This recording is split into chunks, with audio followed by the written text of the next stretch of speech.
আমি কেন জায়গাটা হারাচ্ছি এবং আমি কি করলে আমার জায়গাটা পুনরুদ্ধার করতে পারবো। নাঈম শেখ এখন জানে যে তাকে এই জায়গাটা পুনরুদ্ধার করতে হলে, ইন্টারন্যাশনাল চ্যালেঞ্জে তাকে সফল হতে হলে, দলকে সফল বানাতে হলে তাকে আরও ফার্দার ইমপ্রুভ করতে হবে।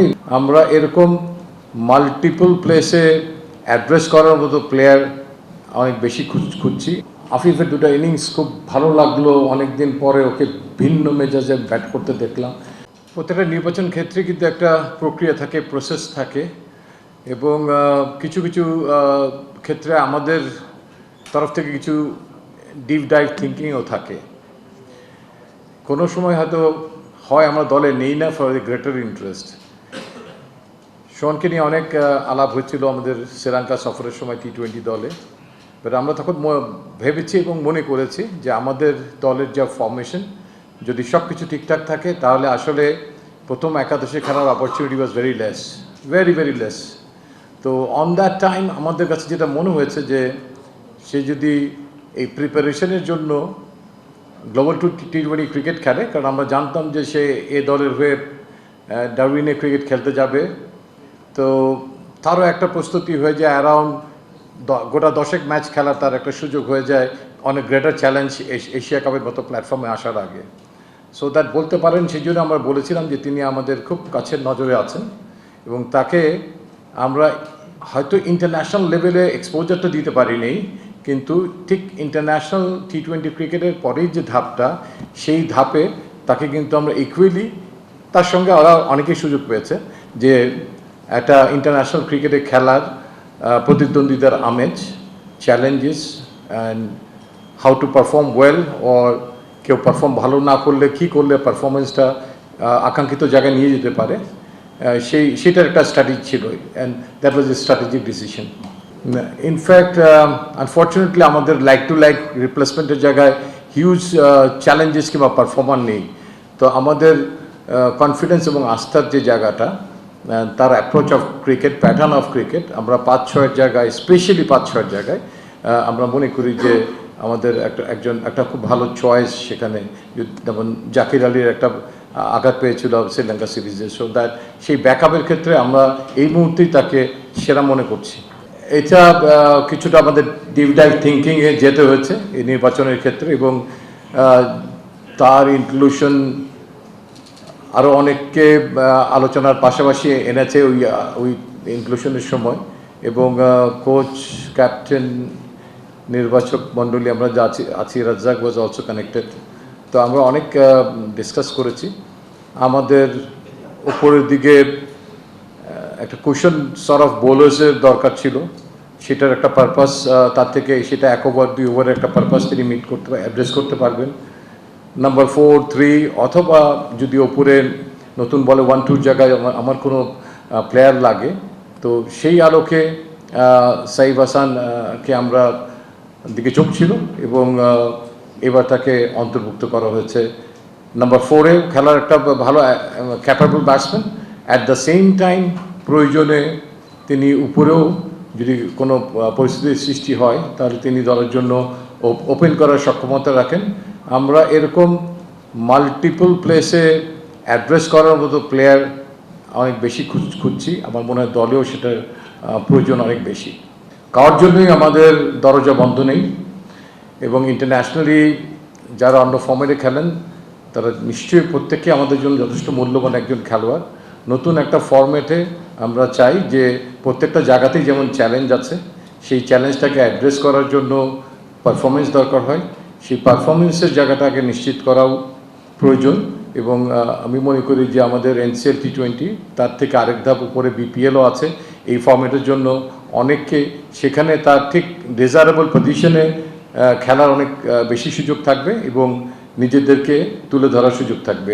আর এই প্রসঙ্গে একটা কথা বলি, হয়তো অনেকের মনে প্রশ্ন সেটা আছে, কোনো একটা জায়গায় যখন কেউ নির্বাচিত না হন কিংবা কেউ তার জায়গাটা হারান, আমার মনে হয় যে আমাদের পাশাপাশি প্রত্যেকেরই থেকে নিজের থেকে একটা উপলব্ধি আসা উচিত, আমি কেন জায়গাটা হারাচ্ছি এবং আমি কি করলে আমার জায়গাটা পুনরুদ্ধার করতে পারবো। এই ডিপ ডাইভ থিঙ্কিং প্রসেস আমার মনে হয় যে একতরফা হওয়া উচিত না যে সিলেক্টররা বলে দিবে এই কারণে তুমি বাদ যাচ্ছ। আমার মনে হয় যে আত্ম উপলব্ধির জায়গাটা ইজ ভেরি ভেরি ইম্পর্টেন্ট, যে পাশাপাশি যদি দুই পক্ষই চিন্তা করে তারপরে যদি কোনো উইন্ডো খোলা থাকে সেটার জন্য আমরা তো সবসময় তাদের সঙ্গে কথা বলতে রাজি আছি। শান্তর সঙ্গে আমার কমিউনিকেশন, যখন তিনি প্রথমে দল থেকে বাদ পড়লেন তখনই শান্তর সঙ্গে আমার কমিউনিকেট হয়েছে। So we are clear about what we are looking for and what he need to do to come back. Actually প্রথম 11 জন নির্বাচনে মুখ্য ভূমিকায় থাকে ক্যাপ্টেন অ্যান্ড হেড কোচ, এবং আমাদেরও কিছু মতামত সেখানে থাকে। এবং সেই আঙ্গিকে আমি বলতে পারি যে ওপেনিংয়ে আমরা একটা সেটেল জায়গায় আছি। আমাদের ওপেনিং প্লেয়ার নিয়ে যদি কোনো রকমের ইনজুরি কিংবা অন্য কোনো ইস্যুস না আসে, তাহলে সেই জায়গাটাতে কাউকে অপেক্ষা করতে হবে সেই সুযোগের জন্য, এবং তাকে তৈরি থাকতে হবে সেই সুযোগটাকে কাজে লাগানোর জন্য।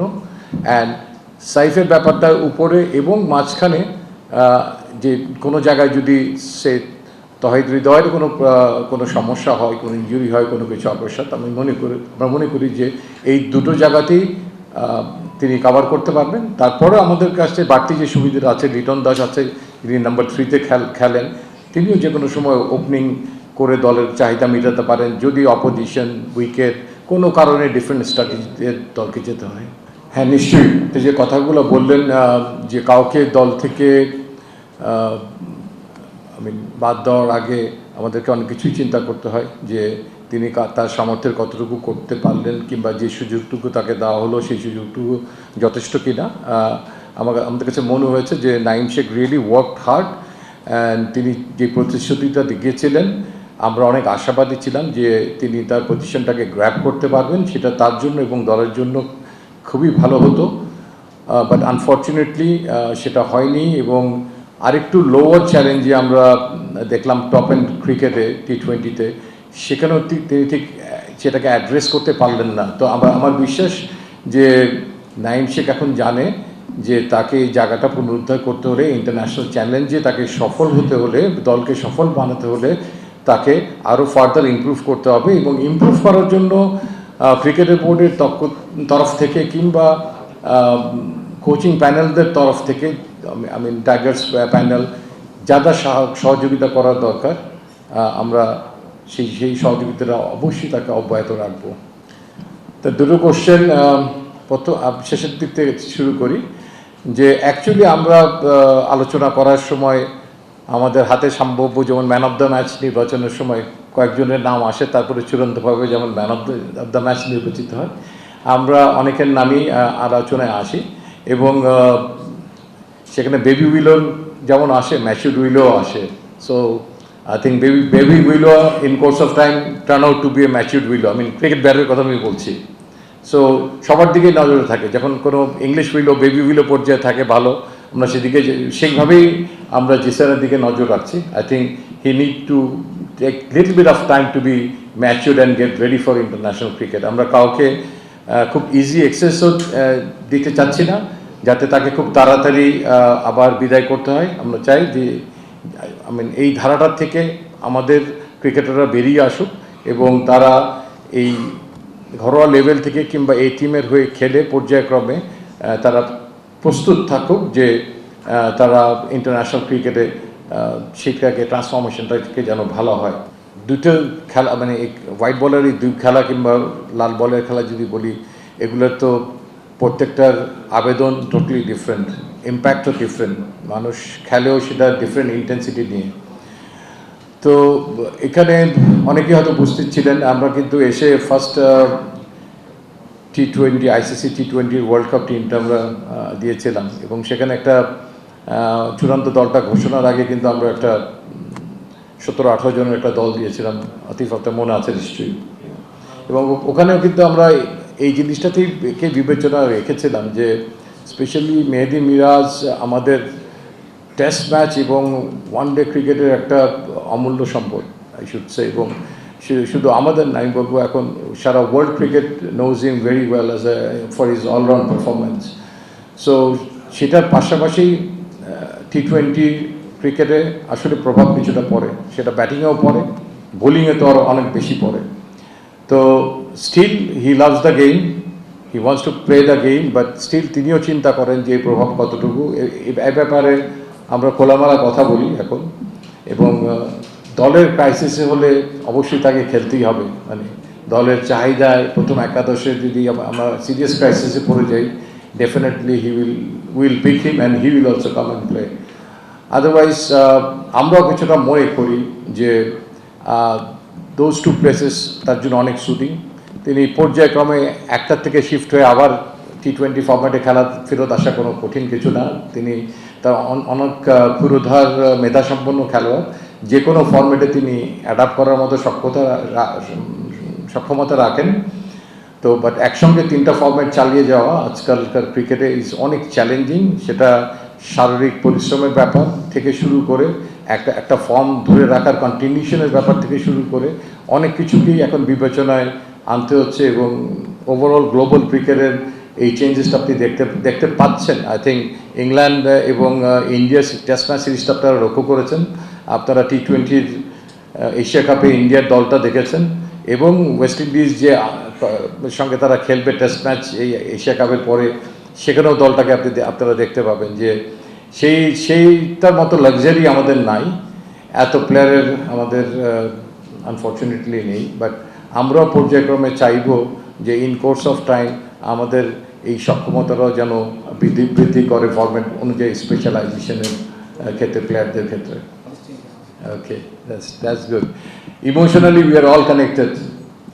When we talk, when you reply, when you যখন আপনাকে ইমোশন টাচ করবে, আপনার positive, always you will think positive. So emotional অ্যাসপেক্টে অন পজিটিভ মুডে আমিও আশা করি যে দল চ্যাম্পিয়ন হওয়ার লক্ষ্যেই যাবে। বাট আপনি যখন অ্যানালিটিক্যাল অ্যান্ড লজিক্যাল চিন্তা করবেন, তখন আপনাকে ভাবতে হবে যে আপনি কোথায় দাঁড়িয়েছেন এবং সেই অভিষ্ট লক্ষ্য অর্জন করতে আপনার পথটা কতখানি সুগম কিংবা কতখানি সেখানে চ্যালেঞ্জ আছে। সো দ্যাট যখন আপনি কিছুদিনের মধ্যে দেখতে পাবেন যে অ্যানালাইসিস হচ্ছে who could be the finalist, yes there is a chance to qualify for the final, because আমরা ইতিপূর্বে তিনটা ইয়েতে খেলেছি এশিয়া কাপে ফাইনালে। তো আমার মনে হয় আমাদের ধাপ বাই ধাপ চিন্তা করা উচিত। আমরা T20 ওয়ার্ল্ড কাপে শ্রীলঙ্কাকে হারিয়েছি, আবার হয়তো আফগানিস্তানকে পারিনি, রিসেন্টলি শ্রীলঙ্কাকে T20 ফর্মেটে হারিয়েছি। এই দুটো দলই আমাদের প্রথম রাউন্ডে আছে। আমার মনে হয় যে আমরা ইনফ্যাক্ট এখনও ওয়ার্ল্ড ক্রিকেটে সেই পর্যায়ে যেতে পারিনি। চেষ্টা করব এই এশিয়ান ক্রিকেট আরেকটু ছোট পর্যায়ে, এই পর্যায়ে আমাদের সক্ষমতা তুলে ধরার মাধ্যমেই আমরা আমাদের ওয়ার্ল্ড ক্রিকেটকে আসলে মেসেজটা পৌঁছাতে হবে, এবং সেই লক্ষ্যে প্লেয়ারদের কাজ করা উচিত, এবং সেভাবেই আমাদের আগানো উচিত। আমার মনে হয় খুব ইমোশনাল অ্যাটাচমেন্ট থেকে কথা না বলে আসলে লজিক্যালি কথা বলা উচিত।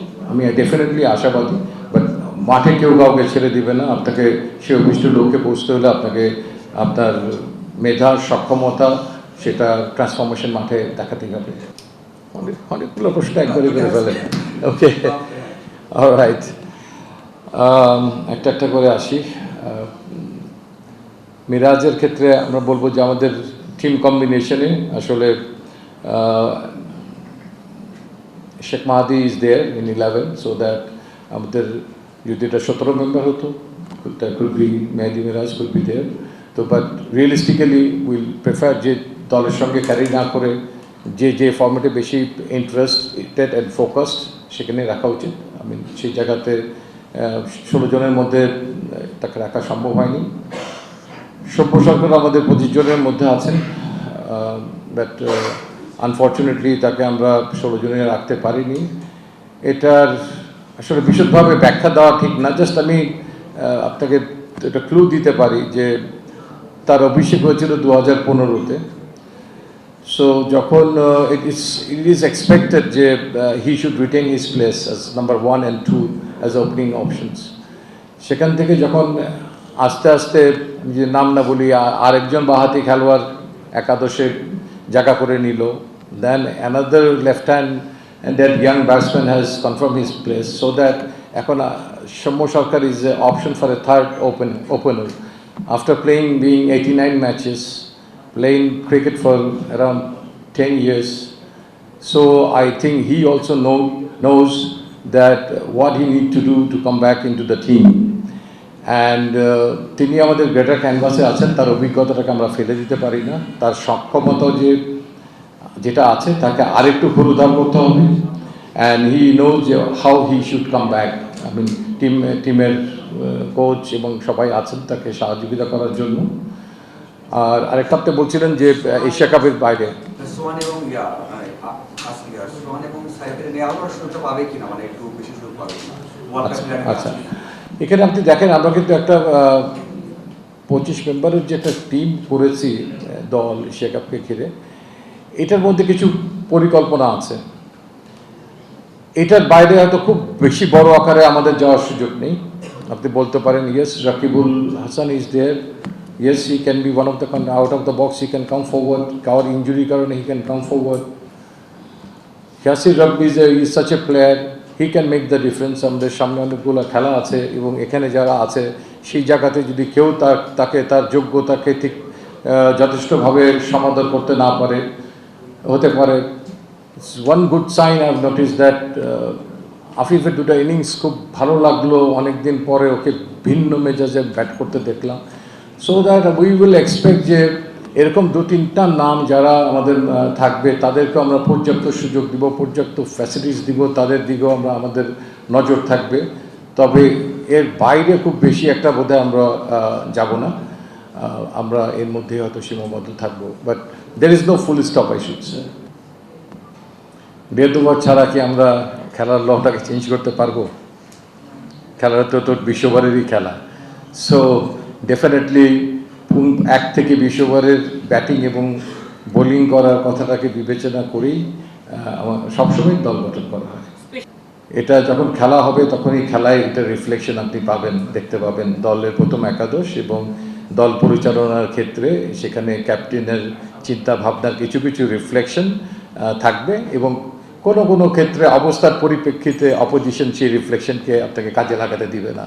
সো সেটাও ঘটতে পারে, নাথিং আনলাইকলি। এটা আমাদের সবার আকাঙ্ক্ষিত।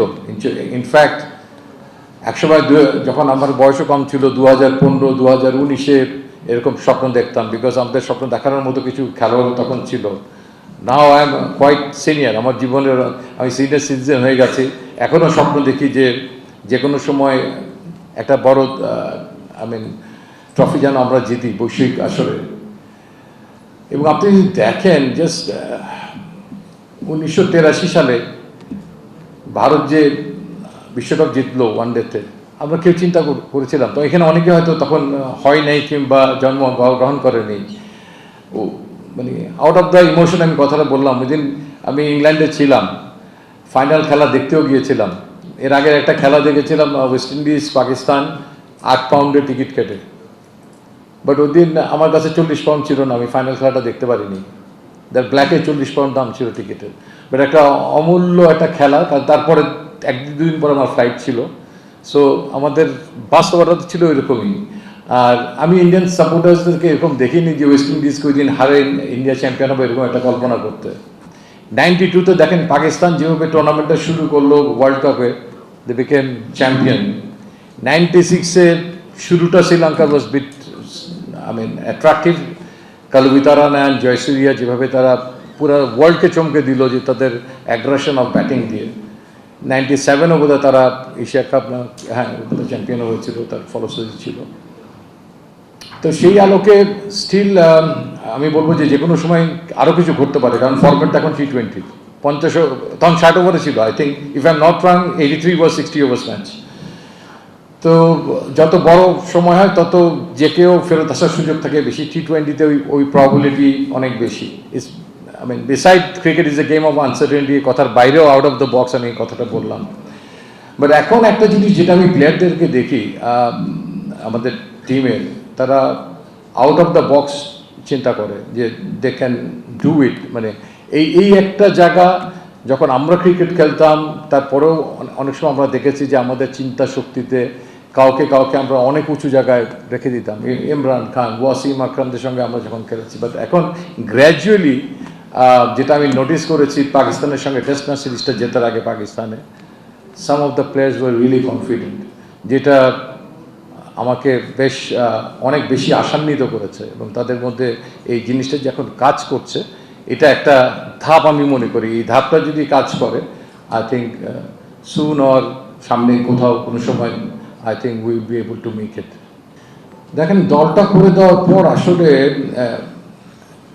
দায়িত্বটা কিছু শিফট হয়ে যায় ক্যাপ্টেন অ্যান্ড হেড কোচের কাছে এবং সেই আলোকেই কিন্তু তারা তাদের পরিকল্পনার ছকটা সাজায়। সেখানে আর আমরা এই দল দেয়ার ব্যাপারে যেমন আমরা একদম ফ্রন্ট সিটে, ঠিক দলটাকে পরিচালনা করার ক্ষেত্রে যেহেতু আমাদের দেয়া দলটাকেই তারা সেরা কম্বিনেশনটা 11 জনের মাধ্যমে রিফ্লেকশনটা ঘটায়। তো সেখানে তাদের চিন্তা ভাবনার একটা প্রতিফলন অনেক স্পষ্টভাবে সেখানে ফুটে ওঠে। সেখানে আমরা ওই এরকম ব্যাক বেঞ্চার্স হিসাবে আমাদের ইনপুটটা দেওয়ার চেষ্টা করি সাধারণত। সেখানে আমরা খুব একটা ইন্টারফেয়ার করি না। কাজেই আমার মনে হয় যে তারা তাদের মতো করেই এই দলটাকে নিয়ে একটা প্রস্তুতি সিরিজ তারা পাচ্ছে, সেখানে তারা এগিয়ে যাবে। Thank you. আমার মনে হয় আপনার প্রশ্ন বোর্ডের সব কর্মকর্তারা সবাই শুনতে পেয়েছেন এবং আমি আপনাদের প্রশ্নটা নিশ্চয়ই পৌঁছে দেব এবং আমিও মনে করি যে একটু স্ট্যাবিলিটি এই জায়গাটা থাকা দরকার। তাহলে দল গঠন, দল পরিচালনা সব ক্ষেত্রেই অনেক সহযোগিতা হয়, একটা ভিশন থাকে এবং তার পাশাপাশি আমার মনে হয় ভাইস ক্যাপ্টেন হওয়ার মতো পারফরমেন্সের কনসিস্টেন্সি নিয়েও যেন কিছু অপশনস অফিসিয়ালদের সামনে থাকে, সেটাও আমি আশা করব। Thank you.